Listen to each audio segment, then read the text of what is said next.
Hi guys, welcome to Polo by Infos. இந்த வீடியோவில் நம்ம எதை பற்றி பார்க்க போகிறோம்னா என்னோட இக்னிஸோட ஆயில் சர்வீஸ் தான் பார்க்க போகிறோம். ஸோ வண்டி பார்த்திங்கன்னா 61,500 ஓடி இருக்குது. இது ஒரு ஆயில் சர்வீஸ் தான்.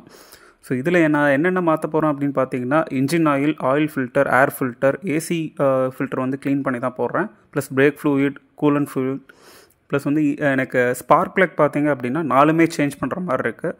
ஸோ அதெல்லாம் தான் சேஞ்ச் பண்ண போகிறேன். ஸோ இதில் டீட்டெயில்டாக உங்களுக்கு பார்த்தீங்க அப்படின்னா உங்களுக்கு லாஸ்ட்டில் வந்து எவ்வளோ இந்த சர்வீஸ்க்கு எனக்கு ஆயிருக்கு அப்படின்னு பில் ப்ரூஃபோடு உங்களுக்கு சொல்ல போகிறேன்.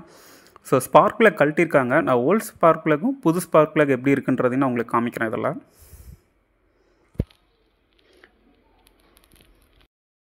இதை பார்க்கும்போதே உங்களுக்கு தெரிஞ்சிருக்கும் ஓல்டு ஒன்றுக்கும் நியூ ஒன்றுக்கும் என்ன டிஃப்ரென்ஸ்னு. ஓல்டு ஃபுல்லாகவே போயிடுச்சு, 4மே நான் ஸ்பார்க் பிளக் மாற்றிட்டேன். ஸோ இது இல்லாமல் எனக்கு கிளச் ராட் அசம்பிளி அந்த இதில் அங்கே ஒரு கிளாம்ப் வரும். ஸோ அந்த கிளாம்ப் வந்து லாஸ்ட் டைம் பார்த்தீங்கன்னா வெளியே எடுத்துகிட்டு போகும்போது இது கல்லில் பட்டுருச்சு. அதில் வந்து அது ஃபுல்லாகவே பிரேக் ஆகிடுச்சு. லாஸ்ட் எட்ஜில் தான் ஒட்டிகிட்டு இருந்திருக்கு. நல்ல வேலை அது நம்ம கூலண்ட் இதெல்லாமே நம்ம வண்டி மேலே ஏற்றி சேஞ்ச் பண்ணுறப்ப தான் அதை பார்த்தோம். ஸோ அது ஸ்பேர் 35 ரூபா தான். அந்த கிளாம்ப் மட்டும் செட்டாக கிடைக்கல. ஸோ அதனால் அது வந்து கேஸ் வெல் பண்ணி நான் மாட்டிட்டேன். நல்ல வேலை. ஸோ இதெல்லாம் செக் பண்ணிக்கோங்க குளியில் விடும்போது. அண்ட் தென் இது old air filter, new air filter கண்டிப்பாக மாற்றணும் 10,000க்கு. ஸோ ஆயில் சர்வீஸில் நான் கண்டிப்பாக மாற்றிட்டேன். ப்ளஸ் ஆயில் சேஞ்சுமே நம்ம பண்ணியாச்சு. ஸோ இதோட ஆயில் கெப்பாசிட்டி 3 லிட்டர் 200 ml வரும். ஸோ 3.2 அந்த ரேஞ்ச் மாற்றிருக்கு. அண்ட் ஆயில் மாற்றினோடனே இன்ஜினில் டிராஸ்டிக் அந்த சவுண்ட் டிஃப்ரென்ஸ் எல்லாமே தெரிஞ்சுது. ஸோ ப்ராப்பராக இதை மெயின்டைன் பண்ணிக்கோங்க. அண்ட் நான் கூலண்ட் ஆயிலுமே சேஞ்ச் பண்ணிட்டேன். ஃபுல்லாக ட்ரெயின் பண்ணிட்டு ஃபுல்லாக எனக்கு கூலண்ட் நியூவாக மாற்றிட்டாங்க. ப்ளஸ் பிரேக் ஃப்ளூயிடும் ஃபுல்லாக மாற்றியாச்சு. இது இல்லாமல் பிரேக் ட்ரம் பின்னாடி செக் பண்ணி பார்த்தோம். அது நல்லா இருந்துச்சு. அதனால் அது க்ரீஸ் தடவி இது பண்ணிட்டாங்க. ஃப்ரண்ட்லேயும் அதே மாதிரி செக் பண்ணி இது பண்ணிட்டாங்க. ஃப்ரண்ட்டில் வந்து நான் லாஸ்ட் டைம் போன சர்வீஸ் ஒரு 2 months முன்னாடி மாற்றினேன். ஸோ அதோட கிளிப்ஸ் மட்டும் பழசு ஆட் பண்ணியிருக்கேன். ஸோ இது வந்து பழைய பிரேக் பேட்ஸு. இதுவும் நான் டிஸ்க்கு அந்த பிளேட்டுமே சேஞ்ச் பண்ணேன். ஸோ அந்த பில்லும் நான் இந்த சர்வீஸ் பில்லோட உங்களுக்கு ஆட் பண்ணி எவ்வளோ ஆச்சுன்ற அந்த டீட்டெயிலும் உங்களுக்கு கொடுத்துட்றேன்.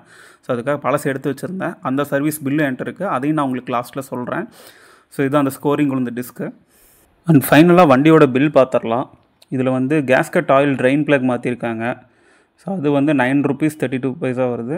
அண்டு ஸ்பார்க் பிளக் 4 மாற்றிருக்காங்க. ஒன்று 167 rupees வருது. 4 சேர்த்து 671 without GST. So and oil plug train அது 36 rupees வருது.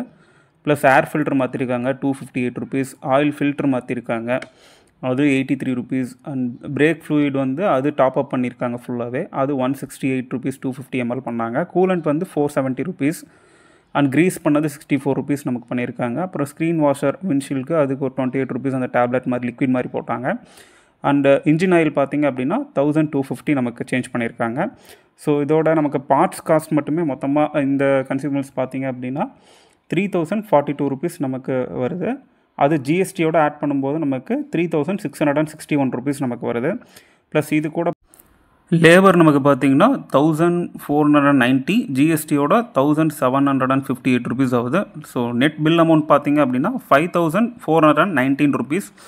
ஸோ இது இல்லாமல் எனக்கு வந்து கேஸ் வெல்டிங் அந்த கிளாம்புக்கு வச்சது ஒரு 100 rupees. ப்ளஸ் வந்து பல்ப் மாற்றினேன். பல்பும் இதுவும் சேர்த்து எனக்கு வந்து 200 rupees ஆச்சு. ஹெட்லைட் தனியாக அது வெளியேருந்து வாங்கிட்டு வந்து மாற்றினேன். நான் 2 months பேக் நான் அந்த டிஸ்க்கும் ஃப்ரண்ட் பிரேக் பேடும் மாற்றினேன்னு சொன்னேன் இல்லைங்களா. ஸோ அதுக்கான பில் இதுதான். ஸோ இதில் பார்த்தீங்க அப்படின்னா ஃப்ரண்ட் டிஸ்க் அதுக்கு ரெண்டுத்துக்கும் பார்த்தீங்கன்னா பர் டிஸ்க் பார்த்தீங்கன்னா 699 rupees வருது. 2 டிஸ்க் மாற்றிருக்கேன் 1398 rupees. ப்ளஸ் பேட் செட் பார்த்தீங்க அப்படின்னா உங்களுக்கு 1789. ஸோ இதுக்கு லேபர் பார்த்தீங்கன்னா 650 rupees சார்ஜ் பண்ணியிருக்காங்க. ஸ்பேர்ஸ் ரெண்டும் சேர்த்து பார்த்தீங்கன்னா 3187 rupees. ஸோ இது வந்து ஸ்பேர்ஸ் மட்டும் நமக்கு ஜிஎஸ்டியோட பார்த்தீங்கன்னா 4078 rupees 79 rupees வந்துருச்சு. ஸோ லேபரோடு சேர்த்து எனக்கு போன சர்வீஸ் பார்த்தீங்க அப்படின்னா எனக்கு 4847 வந்துருச்சு எனக்கு. ஸோ இந்த front disk and break bad பார்த்தீங்க அப்படின்னா உங்களுக்கு அந்த பேடு போயிடுச்சுன்னா உடனே சேஞ்ச் பண்ணிடுங்க. இல்லை அப்படின்னா ஸ்கோரிங் மார்க் ஃபுல்லாகவே டிஸ்கில் வந்துடும். ஸோ அதுதான் நான் முன்னாடி அந்த வீடியோவில் காமிச்சிருந்தேன். ஸோ இதுதான் வந்து மொத்தமாக நீங்கள் ஜென்ரல் ஆயில் சர்வீஸ் ஆகட்டும் மீதி ஸ்பேர்ஸ் போயிருந்தது அப்படின்னா உங்களுக்கு மாற்றுறது தான். இது இல்லாமல் என் வண்டியில் பார்த்தீங்க அப்படின்னா கிளச் ஒர்க் இருக்குது. அது இன்னொரு 10,000 to 15,000 ஓட்டலாம். ஸோ அப்படி ஓட்டிட்டு நான் மாற்றுறப்ப பார்த்தீங்கன்னா கிளச் செட் மாற்றுறப்ப எனக்கு ஒரு 7000 ப்ளஸ் லேபர் அதுக்கு 3000 வரும்னு சொல்லியிருக்காங்க. ஒரு 10,000 அந்த ரேஞ்ச் வரும்னு இருக்காங்க. சஸ்பென்ஷன் 4மே மாற்றி ஸ்டேரிங் பாக்ஸோட அந்த ரேக் அதெல்லாமே நம்ம பண்ணுற மாதிரி இருந்தது அப்படின்னா 30,000 to 35,000 அதுக்கான காஸ்ட் வரும்னு இருக்காங்க. ஸோ இக்னிஸோட சர்வீஸ் காஸ்ட் பற்றி ஓரளவு நான் டீட்டெயில்டாகவே உங்களுக்கு சொல்லியிருக்கேன்னு நினைக்கிறேன். கண்டிப்பாக இன்னொரு வீடியோவில் மறுபடியும் நான் உங்களுக்கு பார்க்குறேன். ஸோ இக்னிஸ் பற்றி உங்களுக்கு ஒரு கிளாரிட்டி கிடச்சிருக்குன்னு நினைக்கிறேன். பாய்.